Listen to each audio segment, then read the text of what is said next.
हम मीनू झा प्रणाम करै छी सब मिथिलावासी के। आइ एकटा भगवती गीत गाबऽ जा रहल छी। नवरात्रि बहुत नजदीक है, नीक लागत तऽ गीत के लाइक शेयर जरूर करब। संग दऽ रहलिए श्रीमती माला झा जी जे हमर छोट दियादनी छियथि। जय मिथिला, जय मैथिली। जय काले कल्याणी माँ दुर्गे भवानी, जय काले कल्याणी माँ दुर्गे भवानी। जखन पहिरली माँ लाल रंग चुनरी, लाल रंग चुनरी लाल रंग चुनरी, भोगेली लक्ष्मी कर उपहे माँ दुर्गे भवानी। भोगेली लक्ष्मी कर उपहे माँ अम्बे भवानी।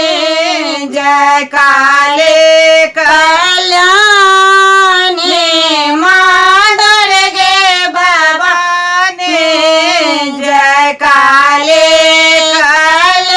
कल्याणी माँ दुर्गे भवानी।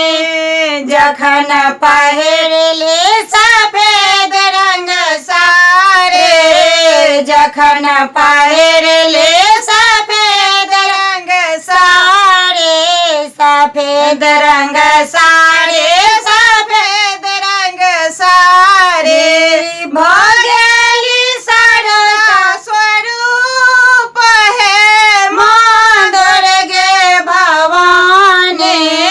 भोगेली शारदा स्वरूप है माँ दुर्गे भवानी। जय काले कल्याणी माँ दुर्गे भवानी।